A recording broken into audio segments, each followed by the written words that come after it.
disqualify and or cancel candidacy. Candidacy ay misrepresentation. And misrepresentation is an election offense punishable by 3 to 6 years imprisonment. And Ito ang Istorya Pinas. Hanggang ngayon, grabe pa rin ang init ni Mayor Alice Guo sa social media. Bakit nga ba siya nadawit sa isyong ito tungkol sa illegal na aktibidad na ginagawa ng Pugo sa bayan ng Bamban? Ayon sa mga naunang balita, si Mayor Guo ay iniugnay sa ipinasarang Philippine Offshore Gaming Operators or Pugo sa Baupo Compound sa Bamban, kung saan lumalabas sa investigasyon na nakapangalan kay Mayora Guo ang business permit nito at ang mga bills tulad ng Meralco at maging ilang mamahaling sasakyan na nakumpiska roon. Ang Pugo na ito sinasabing sangkot sa hacking at pamimeke ng mga dokumento ng mga Chinese national na nasa bansa upang magkaroon ng mga ito ng Philippine documents. Nauna nang sinabi ng Mayora na wala siyang kinalaman sa operation nito kahit na sa kanya nakapangalan ang building kung saan ito nag-ooperate. Lumalalim na ang pag-iimbestiga ng mga nasa katungkulan para mailahad na ang malamisteryo at blockbuster na istorya sa buhay ni Mayor Alice Guo. Kapag napatunayan ang mga akusasyon ng mga senador laban kay Mayor Alice Guo tungkol sa kanyang pagkatao, ano nga ba ang magiging mangyari kay Mayor Alice Guo? At yan ang mapapanood natin sa bidyong ito. Pero bago ang lahat, dahil sa isyong ito, nagbigay ng mga samot-saring komento ang ating mga madlang netizen. Dapat bigyan ng warning ang immigration para hindi sila tumakas ng Pilipinas. Sana naman huwag magpalagay ng pera ang mga government official. Dapat lahat na involved na agency ng gobyerno panagutin rin. Benta nila ang mga sariling bayan sa mga dayuhan. Tanggalin na ang mga yan sa Pinas. Kung buhay ang babae na sinasabi ng senator na nanay ni Alice, dapat patawagin na at di na tatanungin kung okay sa kanya na ipadiinite sila. Pati kapwa natin Pilipino na kasabwat dyan sa mga Chinese na yan at tumatawad din sa mga ginagawa na pagtraidor sa ating bansa, lalo na kapag hindi yan naparusahan at nakulong ng COMELEC. Oo, dahil kailangan nilang umalis ng mas maaga dahil meron po silang unbank. Muli, Chair Garcia, salamat sa pagdalo nyo.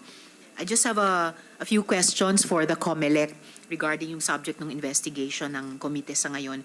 So, thank you also for submitting the requested documents to the committee. Didiretso na po ako agad sa tanong. Ang sabi niyo po ay trabaho lang ng COMELEC ay tanggapin ang mga dokumento ng mga kandidato at siyasatin kung ito ay kumpleto. So, tama po ba sabihin na COMELEC doesn't look beyond the four corners of the documents? Madam Chair, good morning and the members of the committee. Tama po, Madam Chair, ang sabi po ng Korte Suprema sa Serafica versus the Commission on Election, ni-reiterate yung decision nila sa Cipriano versus the COMELEC. Ang duty po kasi ng komisyon ay ministerial na kung saan tatanggapin namin ang certificates of candidacy basta kumpleto yung lahat ng items doon sa form ng COC at ito po ay under oath. Ibig sabihin po, wala po kaming power to request additional documents because hindi po kami pwedeng mag-reject o mag-reject ng filing of the certificates of candidacy. Kahit pa nga yung mismong tao nagpa-file maaari sa harap pa lang ay pwede niyang ma-question, wala po kaming discretion. Hindi po namin alam, Madam Chair, yung background ng bawat isang kandidato na nagfa-file ng kanilang certificates of candidacy. Well, naintindihan ko naman po yan, Chair, based on the presumption of regularity in the performance of duties dahil ang birth certificate, ang passport, issued naman ng government agencies. Pero paano po sa ganitong klaseng mga kaso na ang daming butas ng birth certificate? What do we do in the face of mounting evidence, not just in the case of Mayor, but that Filipino citizenship can be for sale? Tingin nyo po ba nagwawarrant ito ng ilang mga pagbabago sa election law natin? At kung oo, ano-ano kaya ang mga ito? Tama po, Madam Chair. Maraming salamat po. Sana po wag kami bigyan ng discretionary authority kasi madami po mag-aaway ng mga kandidato at mga local COMELEC namin pag magpa-file ng certificates of candidacy. Pero pwede naman po na baguhin natin yung pong Section 74 ng Omnibus Election Code kung saan na andun po kasi yung lahat ng items na dapat na nakalagay sa form ng Certificate of Candidacy at sana po maglagay din yung batas kung magkakaroon ng pagbabago ng mga karagdagang dokumento na pwedeng i-attach sa ating pong certificate of candidacy. Halimbawa po, ang birth certificate, pwede na pong pagsimulan yan ng lahat ng mga informasyon katulad sa age, katulad sa residency, at katulad po sa citizenship. Pero dapat din po nating maunawaan, yun po ang kadahilanan kung bakit yung kapangyarihan ng COMELEC to motu proprio disqualify candidates ay limitado lang po sa nuisance candidacies. Pero kapag po ang pinag-uusapan, Madam Chair, ay ang qualification or eligibility based on age, citizenship, residency, registration as a voter, literacy, able to read and write, at yung iba pa nga po, 3 consecutive term limitation, sabi ng Castillo versus the COMELEC, ay ito po ay hindi pwedeng motu proprio ng COMELEC. Kinakailangan merong formal na petition na ipafile sapagkat yung issue po, Madam Chair, ng citizenship, medyo komplikado po yun. Hindi pa pwedeng sa birth certificate lang. It may appear sa birth certificate na ikaw ay Filipino. Your father and mother are both Filipinos. Pero yung pala, yung lolo mo ay foreigners and therefore natatransfer yung mismong citizenship. Dito po kasi sa ating bansa, kapag pinag-uusapan ng citizenship, ay ang ating pong ina-apply na principle, yung principle of jus sanguinis, blood relationship. In the case of Grace Po versus the Commission on Election, before the Honorable Chairperson had authored the law on the foundling, doon po ay nagkaroon ng presumption ng Korte Suprema sapagkat kinakailangan matrace muna yung mga magulang. Ano ba talaga ang citizenship para po yun ang nalilipat. In other jurisdictions, Madam Chair, katulad ng United States, hindi po sila kumikilala ng jus sanguinis principle. Jus soli po sila. Ibig sabihin, place of birth. Kaya mayroong mga ilang Pilipino doon nanganganak sa abroad para po yun ang citizenship. Yung po ang dahilan kung bakit complicated yung issue ng citizenship and it will require a formal hearing. Now, ngayon po na-expose itong mga ganitong klaseng bagay, sana po sa ating mga kababayan, ganung hindi pa man nababago yung batas, dapat po we have to be very vigilant. We have to file petition to disqualify and or cancel candidacy.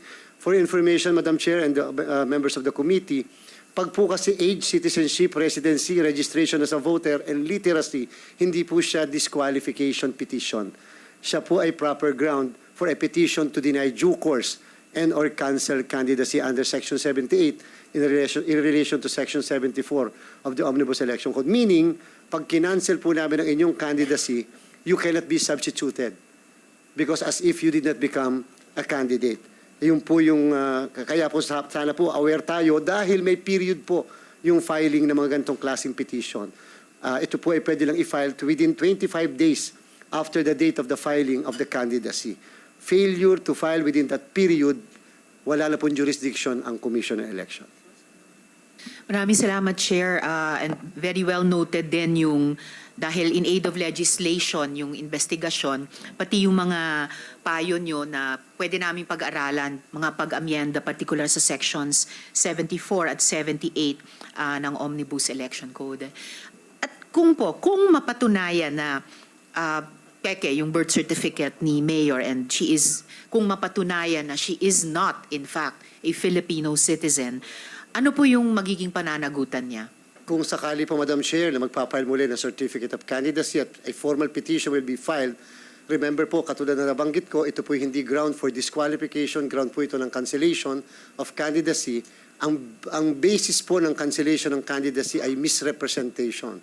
And misrepresentation is an election offense punishable by 3 to 6 years imprisonment. And at the same time, since ang Certificate of Candidacy po ay under oath, it can still be, the person can likewise be liable for perjury, Madam Chair. And kung masakali makonvict, perpetual disqualification to hold public office.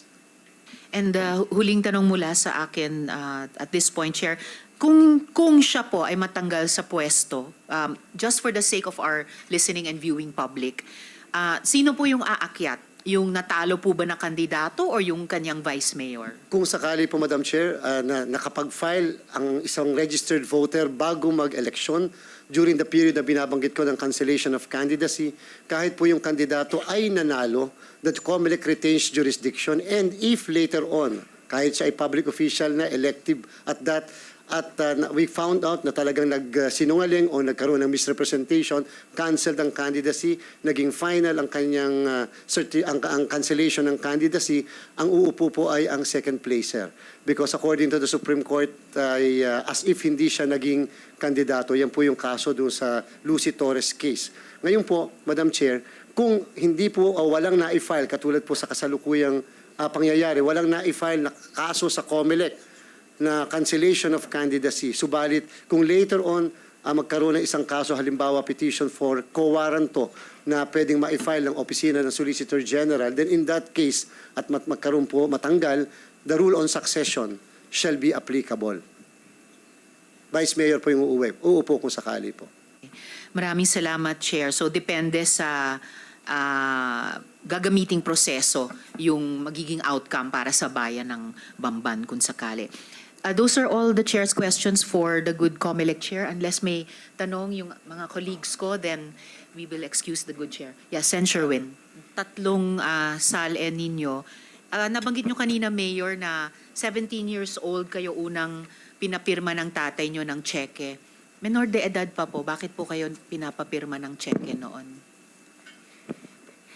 Your Honor, gusto po ako turuan po ng tatay ko mag-manage po ng negosyo. Okay, just noting na ang menor de edad hindi po pinapayagang pumirma ng cheque. Kung kaya nga, that's behind reforms like yung sa SK Reform and Empowerment Law. Anyway, Opo. yes, Mayor? Meron pa kayong gustong isagot dyan?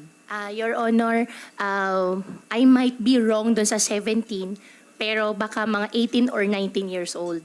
Pero nangyari po yun sa akin, sa pagkakatanda ko po is 17 po. So kung may baka mali lang po ako sa edad po, Your Honor. Okay, noted, Mayor. Ngayon, yung mga tanong ko po sa inyong mga isinumiteng SALN.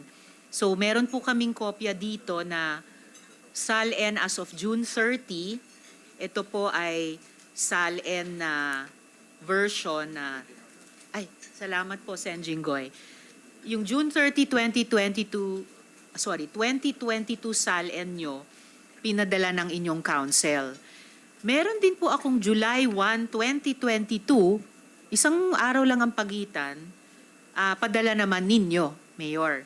And then of course, meron akong kopya dito. Meron kaming kopya nung SALN as of 2023, June 30, 2023, bilang bahagi ng inyong compliance. So kapansin-pansin po, yung SALN ng June 30, 2022, ay may nakalistang 1, 2, 3, 4, 5, 6, 7, 8, 9, 10 na mga real properties covered by mga TCT. Bawat isa nito covered by TCT. 3, 6, 7, 8, 9, 10, kung di ako nagkakamali. Pero yung SALN nyo na July 1, 2022, isang araw lang ang pagitan, 3 na lang ang nililistan yung real properties, all covered by TCT. So, ano pong nangyari sa pagitan ng June 30, 2022 at July 1, 2022? Kasi June 30, meron kayong dinisclose na 10 real properties bilang assets, pero biglang kinabukasan, 3 na lang. Ano na nangyari dun sa 7? Your Honor, first time po, hindi po ako marunong. Kaya nag-file na lang po kami ng amendment po dun sa SALN po. Anong hindi nyo alam dun sa 7 real properties na dinisclose nyo nung June 30 SALN pero hindi nyo na dinisclose noong June 30? June 30. Ito po yung June 30. Your Honor, one moment po ha.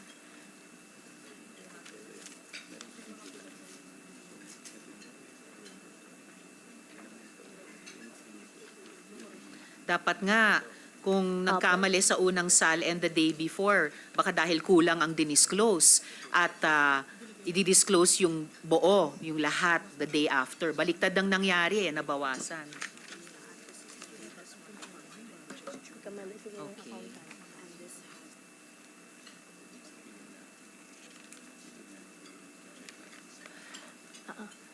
Your Honor, doon sa SALN po na inamend po ng accountant po, ito double check ko po ulit. Pero I believe baka nagkamali lang po sila sa date.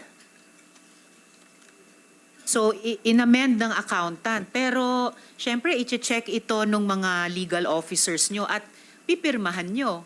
Pinirmahan nyo pareho ang SALN. Lahat po kami nagsasubmit ng SALN. Ayan, may pirma kayo nung June 30, SALN. May pirma din kayo, yes, nung July 1 na SALN. And in fact, parang daming time warp na nangyayari dito eh. Yung SALN data July 1 ay actually unang sinabit sa amin. No? Na parang maraming mali at kulang. Yung later na nasubmit sa amin ay yung June 30 na SALN na mas maraming impormasyon. Opo, Your Honor. Ito double check ko po ito.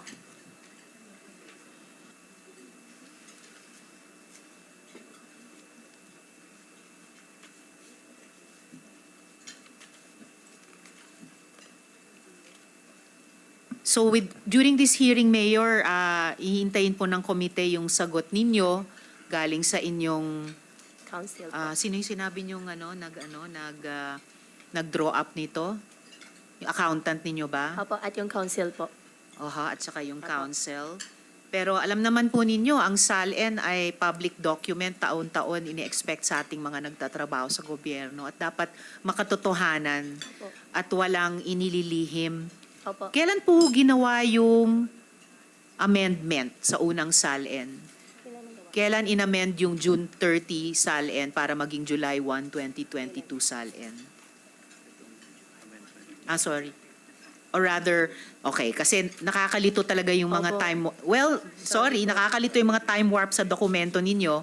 Kailan inamend yung July 1, 2022 SALN para maging June 30, 2022 SALN? Kailan po nangyari yun? Your Honor, based po dito sa notaryo po is July 30, 2022 po. July 30, 2022 ang Amendment po. amendment. Tapos inante-date pa. Kasi yung unang sinabit ay dated July 1 na mas konting mas Opo, konting yung July 30 information. Opo, Madam Chair. Yung July 30 po, yan po yung na-amend na po. Wala kaming hawak na SALN July 30. Ang sinasabi nyo ba ay inamend nung Opo, July 30? Inamend po ng July 30 po, Madam Chair. Pero inante-date na as of July 1. Tapos sa 10 unang dinisclose na real properties under assets, naging 3 na lang. Bakit ganon? Or subject yun ng isasagot nyo mula sa inyong accountant at saka inyong counsel? Opo, Madam Chair. Kailangan sagutin kasi weird Opo. talaga eh. As in very, very weird.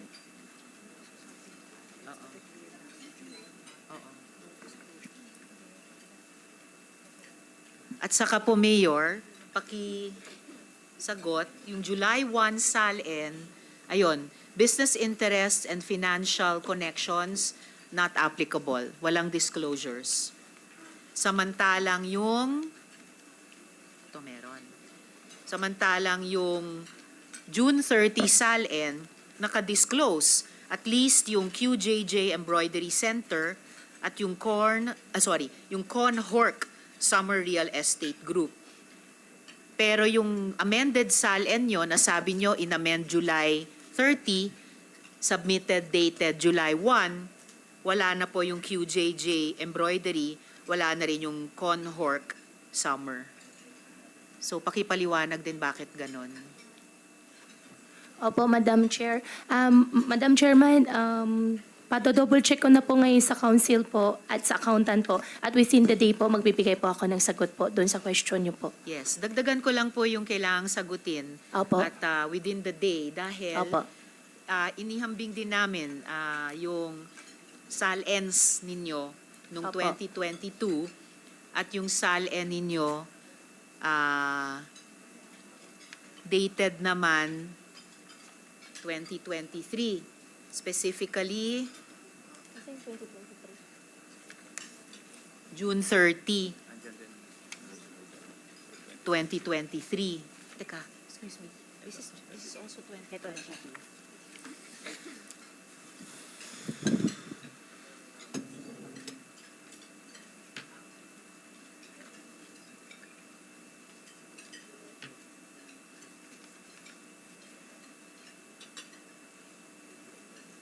Sorry, dated December 31, 2023. So ang mga tanong naman po dito ay yung pagkumpara nung 2022 SALN nyo at saka 2023 SALN. So mula, okay, sorry ha, nakakalito kasi iba-ibang dokumento, iba-ibang petsa pa. So yung tanong pa sa 2022 SALN nyo, dahil sa amended, yung QJJ Embroidery na lang at yung Conhorc Real Estate Group na lang ang dinisclose. So ang tanong ay, nasaan na napunta yung smelting, yung Q-Seeds, yung slaughterhouse? Kayo ba ay nag-divest? Hindi kayo nag-divest? Your Honor, yung smelting plant po, supposedly, ano po siya smelting po ng mga plastics po. However po, pagkakatanda ko, hindi po natuloy po yung negosyo po na yun. Pero dineclare nyo, dinisclose nyo sa July 1, yung unang SALN nyo ng 2022. Nakalista yung smelting doon. Opo, pero do-double check ko po, Madam Chairman, pero wala pong ganun po na tuloy po na negosyo. Okay, pero nandito yan ha. Opo, ito-double check ko po ngayon po. And, sandali po. Okay. So, ihambing natin yung 2022 SALNs ninyo at yung 2023 dahil mula 2022 hanggang 2023, tumalon yung net worth ninyo mula 36 million pesos sa halos 178 million pesos. At may utang ka pang 250 million pesos dyan? Totoo po ba yung utang na yan sa bank? Your Honor, opo, doon sa previous po, doon sa unang SALN ko po, na-declare ko na po yung utang ko po sa bangko. At magkano yung utang na yon sa bangko? Nung time po na dineclare ko po, nasa almost 200 plus, 250, ganun po. 250 million. Opo, ngayon po nabawasan na po siya unti-unti. So, totoo ba yung utang na yan sa bank? Opo, totoo po yan. Paano lumaki ng 140 million yung net worth nyo in 6 years? At least yung declared. Paano po lumaki? Your Honor, nag-start po ako mag-work po 14. Through the years po, nagkaroon po ako ng loan po sa bangko. At until now po, yung utang ko po sa bangko, hindi ko pa po siya fully nabayaran. Meron pa po akong utang na outstanding po na almost 200 pa rin po. Of course, hindi naman natin tinitignan yung growth ng net worth nyo since you were 14. Ito lang sa pagitan ng 6 na taon, no? Paano lumaki ng 140 million? Pwede bang matanong saang bangko yung utang nyo? Security Bank po. Security Bank.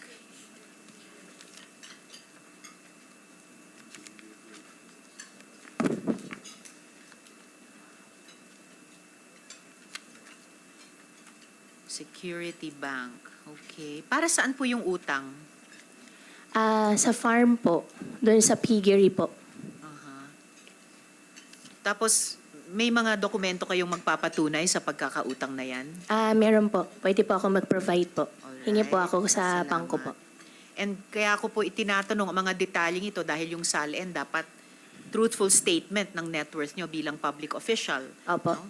So, kung spurious ito, you have assets of almost 300 million pesos, Mayor. Para sa akin po, hindi yan Opo. simpleng tao lamang. Opo.